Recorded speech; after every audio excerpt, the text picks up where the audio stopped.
shuffled into the marble bank with nothing but a torn sack and a quiet stare. Laughter followed him like an echo. "Sir, you can't beg here," the manager barked. Phones came out, cameras rolled, but the old man didn't flinch. He walked to the counter, opened his sack, and pulled out papers older than the bank itself. Documents stamped, sealed, and signed by its original founders. The room went silent. The same people who mocked him seconds ago would soon realize the cruelest truth of all. They'd just thrown out the man who owned their future. The marble floors of Crescent National Bank gleamed under the noon light. Customers lined up in polished shoes, business suits, and quiet arrogance. It was the kind of place where people whispered about money, but shouted about power. Then, the door opened. An elderly man walked in, stooped, slow, carrying a burlap sack slung over one shoulder. Samuel Harris, 79, looked out of place amid the designer handbags and gold watches. The guard by the door frowned. The manager at the counter raised an eyebrow. "Sir?" the guard said carefully.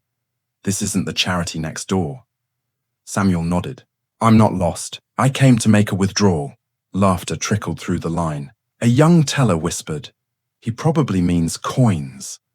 The bank manager, Charles Denton, emerged from his glass office, his confidence measured and cruel. "Let's not disturb our guests," he said smoothly. "Sir, this is a private financial institution. If you need help with a check or a small cash deposit, one of my associates can—" "I'm not here for a deposit," Samuel interrupted, his voice calm but commanding. "I'm here for what's mine." Charles's smile twitched. "Yours?" Samuel set the sack on the counter. The dull thud echoed across the lobby. "This bank," he said quietly. "It's mine." The room went silent, then erupted in laughter. Someone muttered, "He's lost his mind." Another added, "Maybe he means spiritually." Charles leaned on the counter. "You're saying you own Crescent National Bank?" "I founded it," Samuel replied. Cameras came out. The security guard's smirk returned. "Okay, sir, I think we're done here." But Samuel didn't move. He untied the sack and carefully pulled out a bundle of faded documents, charters, contracts, deeds, edges yellowed by time, but the embossed seals still clear. He spread them across the counter with shaking but deliberate hands. The laughter stopped. The top page read, Crescent Bank Founding Charter, 1958, signed by Samuel Harris and Henry Denton.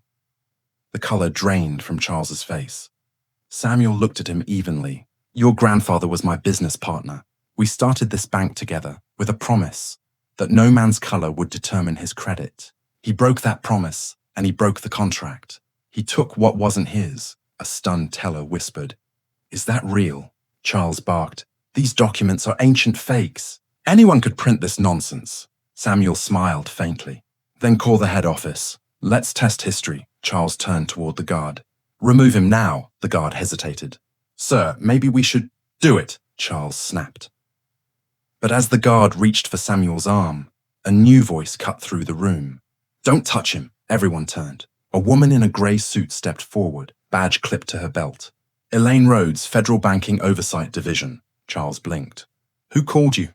"I did," Samuel said softly, "before I came here. Told your regional director someone would try to throw me out of my own bank."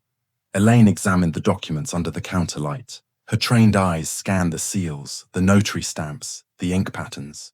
She looked up. "These are authentic." The silence was absolute. Charles stammered. "That's impossible." Elaine turned to him. "Is it? Because we also found a file, buried deep in your archives, showing this man's 51% ownership was illegally transferred in 1963. The signatory was your grandfather, Henry Denton." Gasps rippled through the room. Cameras flashed. Charles's jaw trembled. "This is absurd. My family's owned this bank for generations." Samuel's voice was steady. "No, Mr. Denton, your family stole it for generations." Elaine motioned to the guard. "Please escort Mr. Denton to his office and secure all files." "Federal seizure order is active as of this moment," Charles erupted. "You can't do this." Elaine didn't blink. "We already did." Samuel gathered his papers. The crowd began to applaud, first one, then several, then the entire lobby. Some recorded, others simply stared, watching history rewrite itself in real time. Elaine turned to Samuel. "Mr. Harris, what do you want us to do next?" He gazed around the bank, his voice quiet but heavy with purpose. I don't want anyone fired. I want this place cleaned, morally, not just legally. I want the truth put on the walls where everyone can see it. Every signature, every lie, every betrayal. Let people know what greed costs, Elaine nodded. We'll see to it. As Charles was escorted past him, Samuel stopped him with one line. I told your grandfather when you build on theft, the foundation always cracks. Today, it did. By that evening, every news channel had the story. Elderly man proves bank ownership after decades of racist erasure. The video of Samuel calmly standing amid stunned bankers went viral. Hashtags trended globally. The sack that shook the bank and justice aged well. The Denton family empire collapsed within weeks. The government confirmed Samuel's rightful ownership, and Crescent National rebranded under a new name, Harris Equity Bank, with Samuel's portrait displayed in the main lobby. When reporters asked what he planned to do now that he'd reclaimed his legacy, he smiled gently. I'm not keeping it.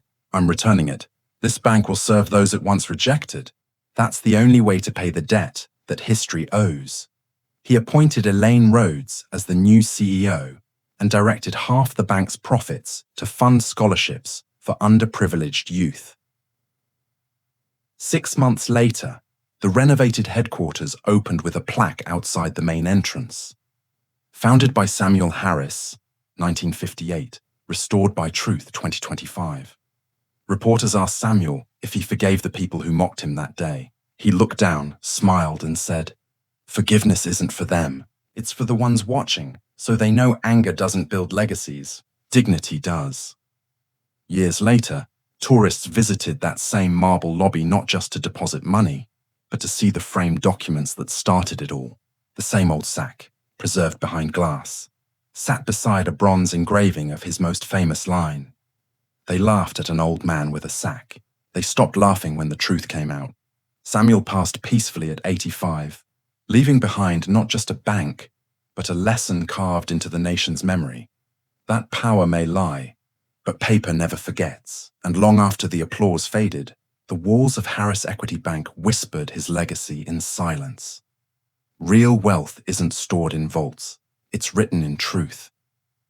If you believe truth never expires, prove it. Like this video, share it everywhere, and tell us in the comments where you're watching from and what moment hit you deepest. Subscribe today and turn on notifications so you never miss stories that expose arrogance and celebrate unstoppable dignity.